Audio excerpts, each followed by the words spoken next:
Welcome to the Cook-Up.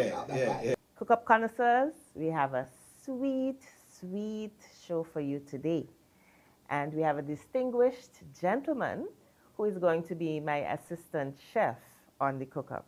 And he has lots of experience, but he doesn't look a day over 35. And in case you're just joining us for the first time, our show showcases at least one of our 5 ICH domains. That is our intangible cultural heritage domains. My name is Alicia Daniel Blake, and I am the Research and Communications Officer at Cultural Heritage. Today, I will be mixing up something delicious for you along with my assistant chef, the one, the only, Wingrove Hicks-Williams. Welcome, Hicks. It's my pleasure to assist in the cooking. Yes, indeed. Yes, indeed. We shall make something sweet today. But before we go any further, let's look at this clip.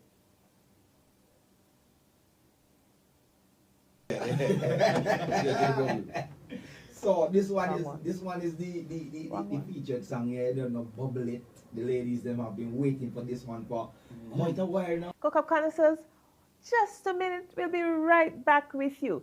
You see, we want to give you the precise ingredients for this cook-up today. And the first ingredient is going to be coming up in 1 second.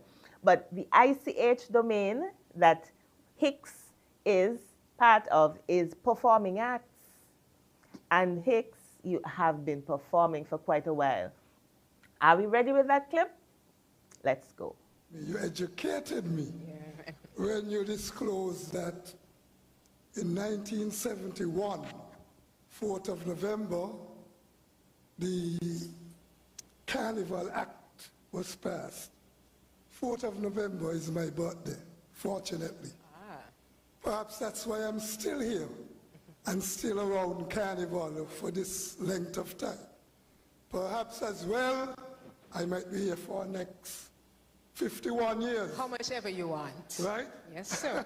That's what, 51 and 51? 102? Anything possible? It just may be possible. Yes, sir. There you go. Now, Hicks, that was in 2022 when you received the Carnival Spirit Award. What was going through your mind? Well, I have been in Carnival so long, right? And I have been recognized in a number of areas. However, that one was rather special because it was a year when we had just broken out of COVID. Yes. And fortunately, we had won the road match with the popular song Outside Again. Yes. Right? Which still continues to be popular. So, receiving victory and awards winning at the same time would have made it special. Lovely. Now, you said your band, the Grand Masters, have been around for quite some time. So, even before that, let's go even earlier than that. What was the first instrument that you learned to play? Actually, this is interesting. Myself and my brothers, we had a clown band. And in those days, the clowns used the tambourine, Yes. the triangle, and what we call the shack pan. Now, some persons use maracas, but in those days, all those instruments was made locally, right? A gentleman by the name of Babes Brooks, we all lived in the same surroundings. Let me say the same yard. In those days, we say in the same yard. Yes. Because about 3 or 4 different houses was in the same yard. And Babes had a clown band. He was getting a little old. And at the age of 8, he passed it on to myself and my other 2 brothers, Kenwick and Nigel. So I played the tambourine. Kenwick played the triangle. And Nigel shook the shack pan. Nice, nice. Right? Mm-hmm. And as I said, all those instruments was locally made. Nice. So it was a kind of hereditary thing in a sense because you shared the same yard and it came natural for him to pass it on to you once he got to that age. But in terms of the Defense Force now, I understand that would have been your next milestone in terms of instrument playing. How did you come to join the Defense Force and then the band? That's an of Miss Wall, where she teaches piano. Yes. So whenever we go to visit our grandmother, we listen to the piano students playing, you know, and we ask our mother to send us to piano lessons. She could not afford it to send all three. But she sang on the Moravian Church choir with Val Morris. And Val Morris was in charge of the Defense Force band. So she decided to ask him. And that is how we started at the Defense Force. So did you actually do the drills and so forth, or it was just strictly the music? The music, but you had to do drills. Okay. We even range work too. We did military work. We went on the range to shoot at a very tender age.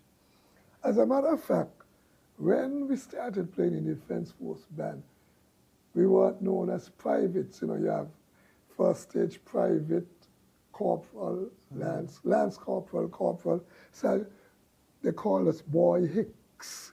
Oh. Because we were too young. That was going to ask, Hicks. yes. Yeah. Okay. Or Private Nigel or Private Kenwick. Okay. So that love for music was internal. Your mother was in the choir. Well, the Hicks family was always known for music. As a matter of fact, Blues Hicks, he was the leader of the first St. Kitts band, Silver Ring Combo, that recorded it as well. Nice. Lovely. So tell us about Group Impressions, because that was the next. He is the one who took me to Group Impressions, the founder and leader of a suitable replacement for him. So at that time I was young, so he also had to go and speak to my mother. Okay. Which was a rather hard. Okay. So was it a hard sell because of the type of music that was played, the type of band? Because Defense Force is more structured, more disciplined, and that sort of thing. And you were young. Yeah, young, and she figured you might get out of hand, you know, or get many entertainers, musicians get into drugs and different wrong things. So the concerns, the control was the main thing. Right, right. But we were disciplined enough. Okay. From the way we were brought up. Lovely. Now we have a lot more to talk about, but we are going to have to take a quick break. Cook Up Connoisseurs, we'll be right back and we'll talk a bit about Elimat and the GI's Brass. It's been 6 months now and Glenn hasn't been working. His attitude has completely changed and he's been leaving the house every day for hours and liming with his friends and coming home drunk and causing confusion. Gloria, this is what you cook today? This is not enough food for a big man like me. But Glenn, it's been 6 months now. You haven't given me any money to shop for food. Okay, so what you want me to do if my boss ain't called me out for work as yet? Look for a different job now. What you just said to me? Get a next job. What? Help! Let me go! Let go what? Yeah, let's see what real happening. Let go what? Watch your mouth with me now. Every day mom and dad fight. When are they going to stop? Domestic violence is not just physical, it's mental, emotional, economical, and psychological. If you, your friend or family member is being abused, you can contact one of the numbers listed below for help. Department of Gender Affairs 662-5492, Special Victims Unit 662-7077, Counseling Unit 465-5000. This message was brought to you by the Department of Gender Affairs in collaboration with the Ministry of Health and the Pan American Health Organization. Welcome back to the Cook Up. I have with me the legend, Hicks. Now, Hicks, you learned your wind instruments in the Defense Force. How many of them was there? A number of instruments. We had instruments like the tuba, the saxophones, and brass instruments, Nice. woodwind and brass.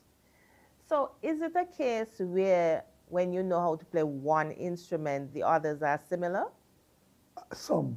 Some. Some of the reeds are similar. Some of the woodwind or reeds are similar, and some of the brass instruments are similar. Not Nice. all. Nice. Okay, so now But you can transform. You can transform. So let's look at your music progress now. So, And he was going to Calgary in Canada for a course of studies. His brother, Elston Nero, or Elimat, okay.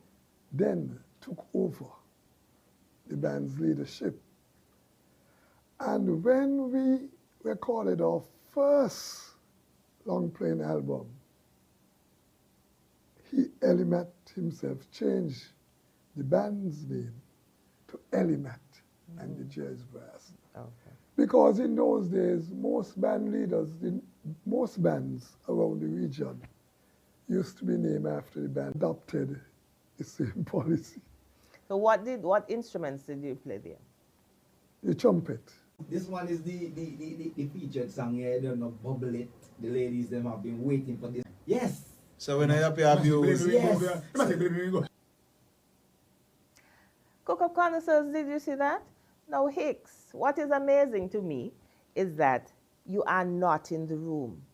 Ruckus and Smiley are talking about that same hit that you spoke about, Outside Again, and yet they mention Hicks. They say it's Hicks. Hold us up. What did they mean by that? I really don't know, to be honest. They were saying Hicks is holding up the release. There might be something that I do not know. So Cook-Up Connoisseurs, this is just to show you how this gentleman's presence is felt. These are the younger band members, and yet the respect that they have for Hicks is so present. Take us to the beginning of that now. How did the Grandmasters begin? Well, even before we get there, we spoke about Elimat and the Jazz Brass. Right. Shortly, and Elimat and the Jazz Brass, the original Elimat and the Jazz Brass, disintegrated in 1979. And then I formed a band called the GI Brass International, which was affectionately known to the fans as the Brass. Okay. And that lasted until 1986, where in 1986 March, both the Brass and Elimat collided once again. But that was short-lived for just about 4 months. Okay. And all of that happened in the same year. Grandmasters was formed in November of 1986. So that is where Grandmasters started. And were any of the members from the Brass International? No, I was the only member. Okay. All new members. And how did you all come up with the name?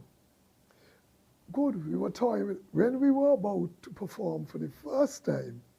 And I must tell you, before we performed, we had already prepared for a Keon High School talented Queen and Junior Calypso show. Calypso tent, because I told you about November, well, we have to find a name for the group.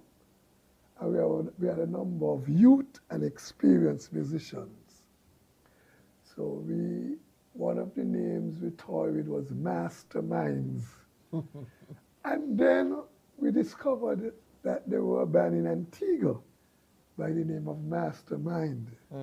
So it couldn't be that one. And a guy who used to be around us by the name of Lanswick Isaac said, and why you guys don't name Grandmasters? And we just adopted the name. Lovely. Okay. Just like that. All right, so let's get to another critical milestone in the history of St. Kitts music. in a previous interview, you mentioned that St. Kitts always tended to have the faster music in the region. Was that accurate? Yes. Okay. That is accurate. So now, give us the origin of Wailers, the birth of Wailers. Before I get to that, right? This may surprise you. But ever since I was growing up, as a young little boy, whenever we danced to fast music, right? Our parents or neighboring, person would say, watch them now. They like wild music. They like wild music. Because they would want you to listen to more religious or more contemporary, right. Jazz. But whenever you go on, or you run behind the big drum, they say you like wild music. So the word wild did not just come about. Okay. It's been around from ever. It's a term they use for fast music from ever since. All right. They say, watch them, they like wild music. So you're saying that we also, in St. Kitts and Nevis, had the fast music. Right. And the word used the term. And we referred to it from ever since as wild. We term fast music as wild music. So do not ask me why, but the fast rhythmic music they refer to as wilders. As a matter of fact, wilders, not abandoning it, but because the style of music that we play or we produce in St. Kitts is not just fast music. We have fast music. We have, just like how they have up-tempo soca, right? And groovy soca. There you go. We have fast, we have moderate, and we have slow. So we are trying to come up with a name that would incorporate the music. All of that. Yeah, definitely. But right now, it's referred to as wilders. And as I said, that came about in 1985 when the rhythm box was introduced, or the drum machine, to St. Kitts.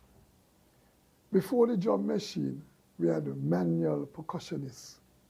In the band, someone would beat the iron, beat the cowbell, the conga drum,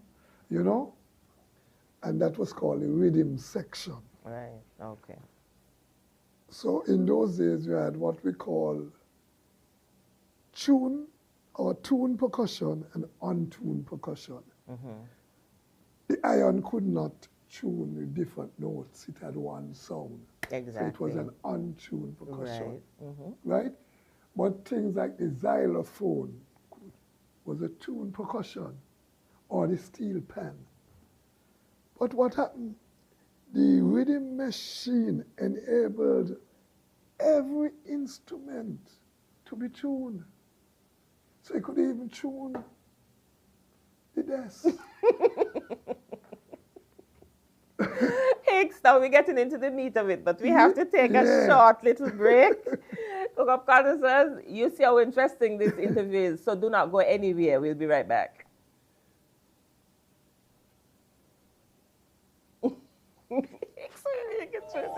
What's up with you? Girl, you look like you're off in dreamland. Focus. Focus. It's Valentine's season. Love is in the air. You're not here. So Dave said he loved me and I have 24 hours to respond. I'm thinking about what I'm going to say. That doesn't need telling. When he say I love you, you simply say I love me too. What's that? And who even does that? I do. Me too. I love you too simply means I love me enough to make myself a priority. And it starts with making wise decisions. This Valentine's, I choose to abstain and to protect my name. This Valentine, I choose education now, and this is my solemn vow. I choose to keep my virginity and maintain my dignity. Wise choice, because saying yes to him is saying no to you. I choose self-respect over self-neglect. Okay, I get it now. I love myself too. This Valentine, Dave can keep his love. At this point in life, I choose self-love. For learning to love oneself is the greatest love of all.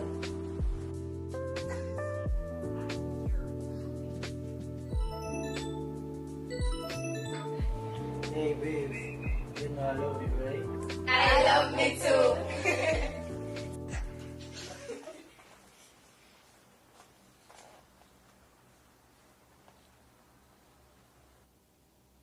Welcome back, Hookup Connoisseurs. We have with us Hicks from Grandmasters, founder and present manager. Hicks, now we were talking about Weilers, and there is something that I'm always wondering about.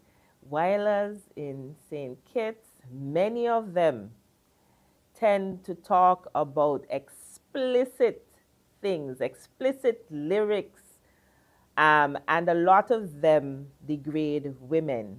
Is this across the board, and is this something that happened because of what the fans want, or is it the direction that the bands are pushing the fans in? See ya. Under the Sea is a Weiler. A Worn Whale is a Weiler. And I could go on and on and on. Not only compositions of Grant, certainly, but not all. So there are the positive ones, and it's the same thing. If you go to reggae music, there are positive reggae, and there are degrading reggae. Is it what? If you go to soca music, there are positive soca, and there are degrading. And if you go all the way back to Sparrow and Kitchen, but look at that. They had double entendre. You used to have to read between the lines to get that. Now it's right out there on the open. They're telling you what to do. They're telling you what to work upon and what not to work upon.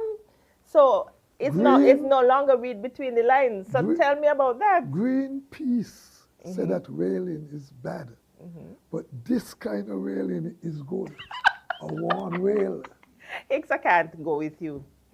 And that is something that I realized. So I was asking, is it what the fans want, or is it the music, the direction that the band is pushing them in? It depends. Who wants that? It depends on the originators and the way they think it. But mind you, let's be realistic. It seems as though people only do things that sell. Okay then. So that's what sells. So let me ask you a next question. Where has music taken you? All around the world. And before I said that, I could remember when I went to primary school, during school vacation, guys would go to St. Thomas, some kids, students, St. Croix, and they return. And I used to wonder, when would I ever be able to go to the Virgin Islands? I have never even been to Nevis then, right? And music took me throughout Europe, North America, to almost French, English, and Dutch-speaking Caribbean country. Lovely. So you've been around the world and back. Yeah. Would you encourage a young person to take music? Certainly. And make sure that they pursue music formally so they could have a complete knowledge. Nice. And are you passing this on? Because you are still the music director at the Bastia High School? Certainly. And when I leave here, I'm about to go to the studio with some CXC students to record their compositions and arrangements. Lovely. That is what we like here, because we believe in safeguarding. It stumped me, you know, because I like to be remembered as so many things, right? But one would never know what they would be remembered for. The important thing is to continue to do positive things, do good, and lead people along the correct path. There you go. Now, there is nothing finer than that. That is wonderful, Hicks, and I would like to thank you. Next time we'll have the seasoning mix. But today, the interview was so interesting. Hicks, I was supposed to tell